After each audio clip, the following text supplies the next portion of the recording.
Welcome to Aspen Leading Edge. I'm Patty Roberts from St. Mary's University School of Law. Today's guest is Sara Berman. She is a professor of lawyering skills and the director of the Academic Success Program at USC Gould School of Law. That's the University of Southern California, not South Carolina, correct? Correct. So thank you so much for joining me. I'm really excited to talk with you about some of your ideas about legal education. You and I have had occasion to talk about academic and bar success and online teaching and lots of other things at one of our unconferences that Aspen hosts each summer. And so why don't we start with you're just sharing kind of your trajectory in legal education and how you ended up at USC Gould. Yeah, well, we certainly have had some wonderful conversations, and I know that those conferences have been fertile ground for really using one's creativity and imagination when thinking about law schools as they are and as they could be. So I've had a long trajectory with a lot of different law schools. I think I've served on the faculties of about 5 different law schools, 3 in California, 1 in New York, 1 in Florida, and both California accredited law schools and ABA accredited law schools. And for 15 years on the faculty of the first fully online law school, I got into teaching because I took street law in law school. Oh, that's great. And I guess be great hope for those who I have in street law right now at St. Mary's.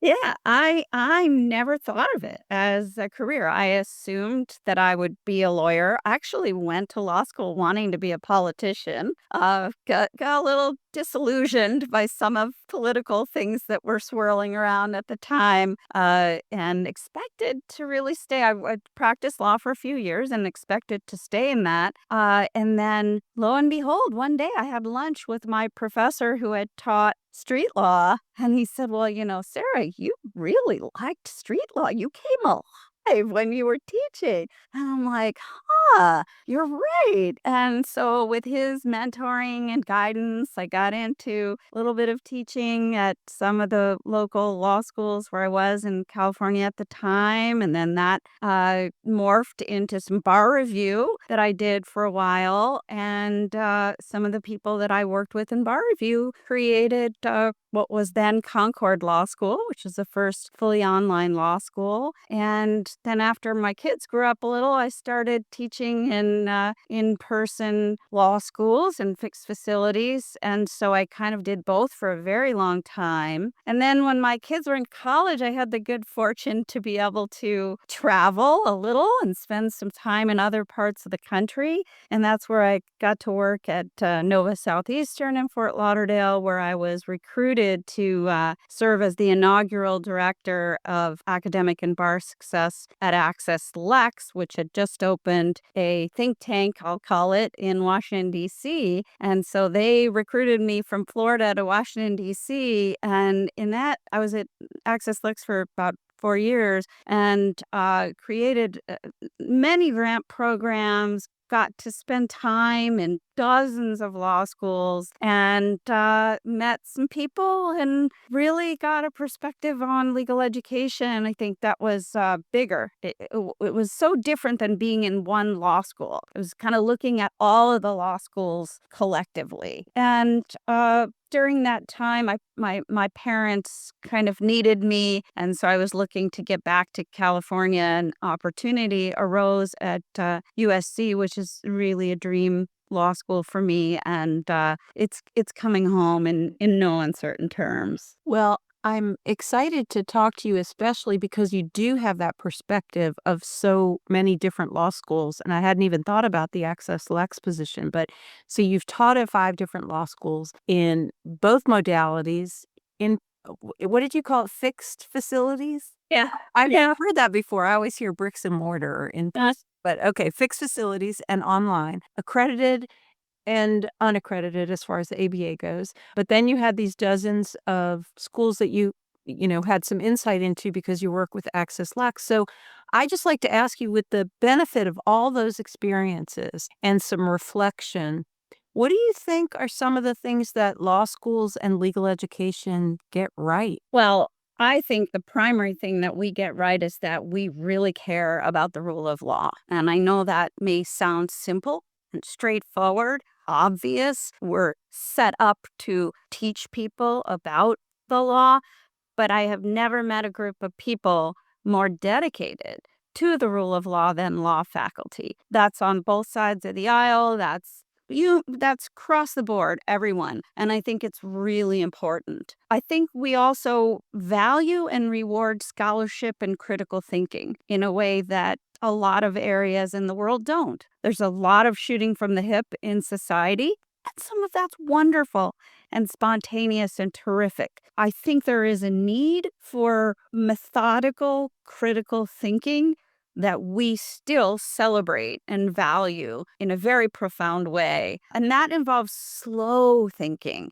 I sort of like, the difference between the slow cooker and the microwave oven. Law schools, we teach slow cooking. I love that analogy, especially now that AI is kind of coming on the scene. That's the microwave, right? Yeah. And Yeah.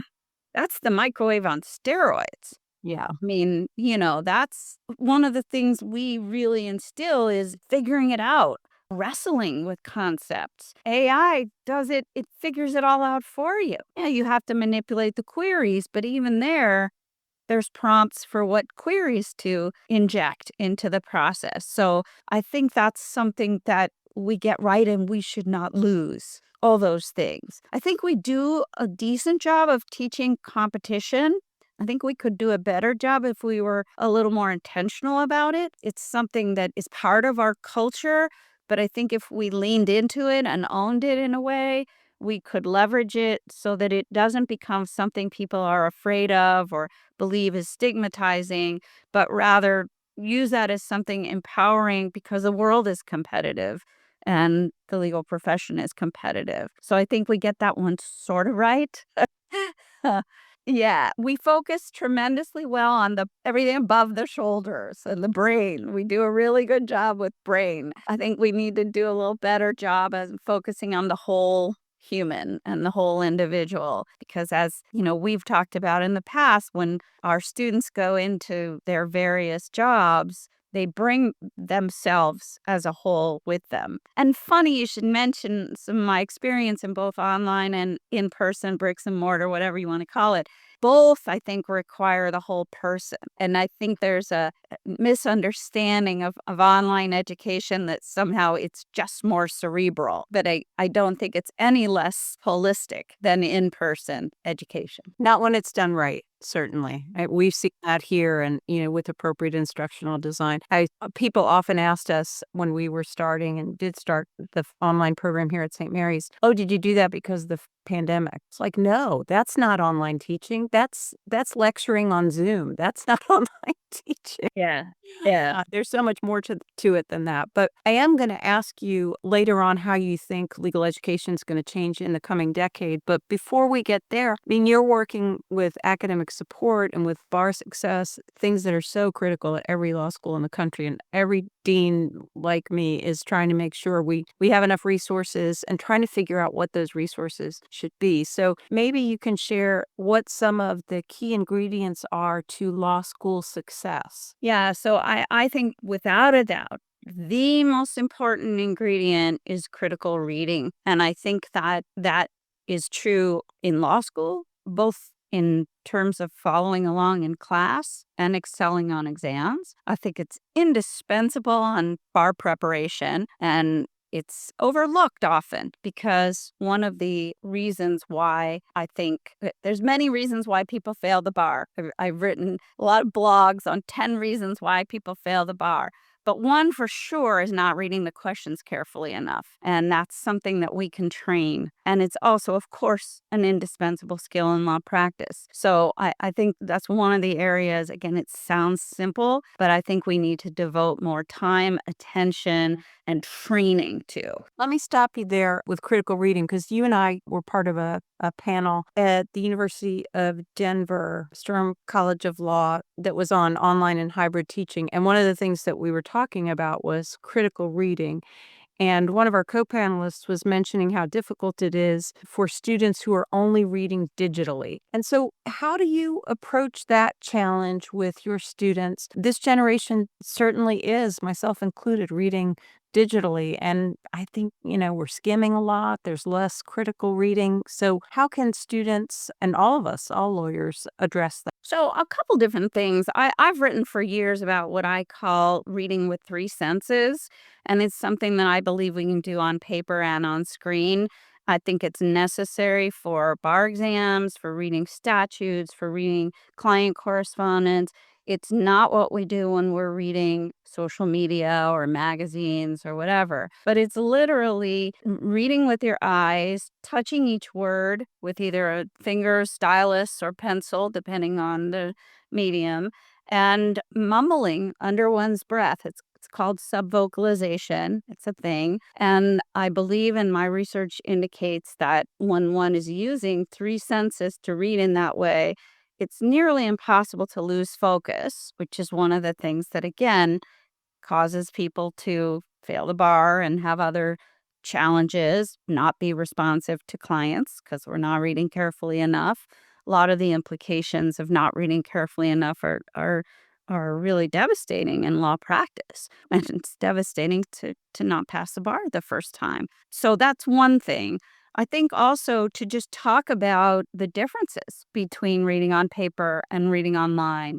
And one of the things that is, I think it was our co-panelist on the session you were just mentioning, was talking about the page and how the pages are different, and how one of the things one can do is set up one's screen to mirror the actual page in a book so that you can see the four corners if that's something that's necessary, because sometimes that has an impact on one's understanding, comprehension, if you know what the next heading is, for example.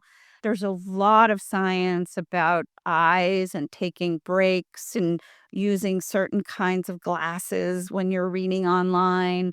So I think that we have a group of students who do this every day. As you said, we do it every day. But that doesn't mean we don't need to up our game in terms of techniques and tools that we can use to make that reading as effective as it can be in either medium, and really in both mediums. And I'll tell you a funny story. So last year, I was teaching a group of 1Ls, and it was a program that was geared at people who had been either first generation or out of law school for some time. And I had been teaching growth mindset and questioning and the need to question. And I passed out an exam, a practice exam that I wanted the students to work with on paper. This was in a classroom, and one of the students in the back of the room bellows out, "Professor Berman, you're wasting trees. Why don't you have us do this online?" And she smiled and she said, "You told us we could ask questions." She wasn't trying to be rude. She really genuinely. And I said, "You know what? That's a great observation. And I want you to try reading this on paper, and then we'll do another one online. And then I want you to compare."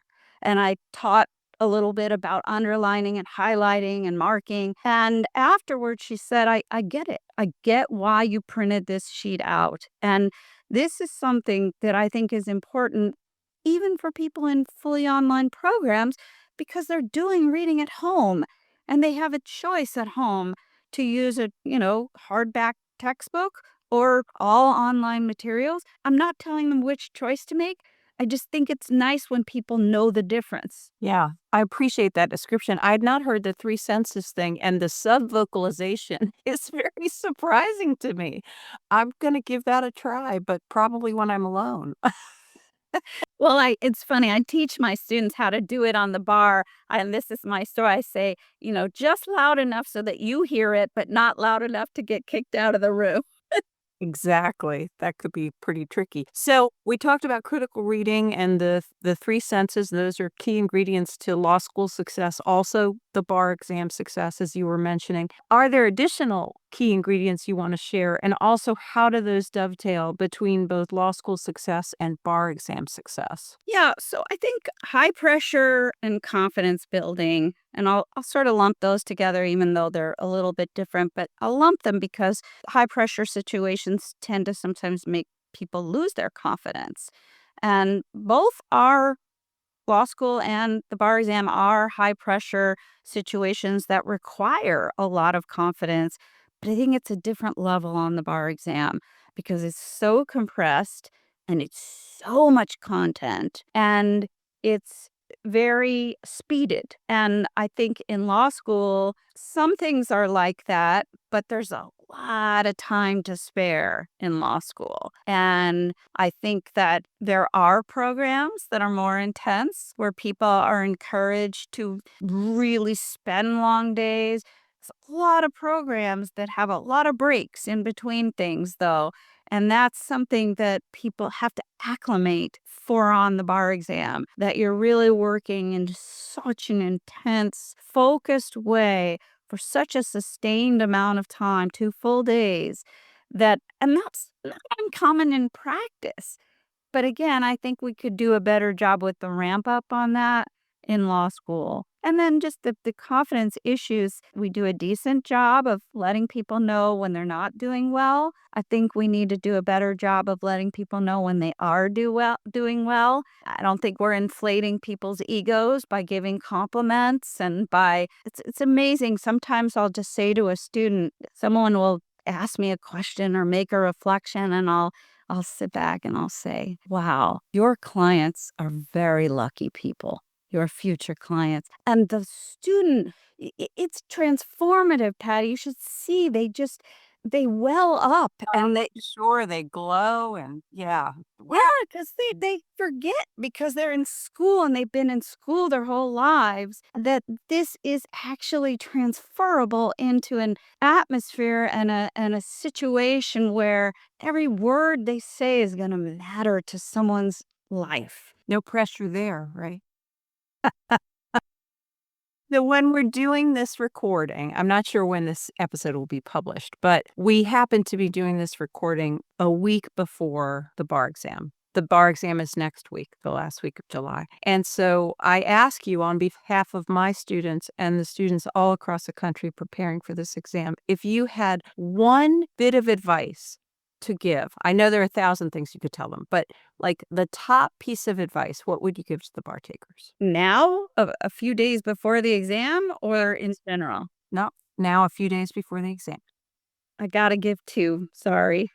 That's okay. The bar takers Okay. will appreciate that. So the first one is review questions and sample answers. And the second one is don't skimp on sleep, eating well, and hydration. You need to go in with your brain fed, watered, and rested. Absolutely. Great advice, both those things. So we talked a little bit about the current generation and digital reading and, online versus in person and everything. But what are some fundamental aspects of law study that may cause disconnects in today's day-to-day, societal demands, and how should students manage them? Our students are different now, and law study sometimes causes that disconnect. So how should they approach that? Yeah. Well, I do want to reiterate one of the biggest ones, I think, is the deep reading that's required in law school, on the bar exam, and in law practice, and social media, X, certain numbers of characters, quick reading, let's call it. I think there is very little feedback in law school overall. A lot of us still have 100% finals. Maybe there's a midterm and a final. Maybe there's a couple of assessments, but we don't regularly give feedback. And they live in a world with constant feedback. Everything is your Yelp review and everything has feedback in some way or other. And the last one I'll say there, because other than the ones you mentioned about the sort of slow and fast and, AI and all that, is the need in law school to be self-directed versus I think a lot of our students were helicoptered by parents and by schools and by the world around them. So those three things, sort of the deep reading, the feedback, and the self-direction, I think they can go hand in hand. But again, I think we need to be explicit about it. We need to say, This is a profession where you will be learning for the rest of your life. It's very unlikely that you're going to know it all and be set. Like, it just, laws change, clients change, colleagues change, technology changes. The only constant is change, right? So we need to prepare them for that. Prepare them to be nimble. And I think if we lean into that, they'll embrace it. And I think we can do exercises with it. Maybe it's improv. Maybe it's having them write some exams so they get the understanding of how to change the hypo and continue with the analysis.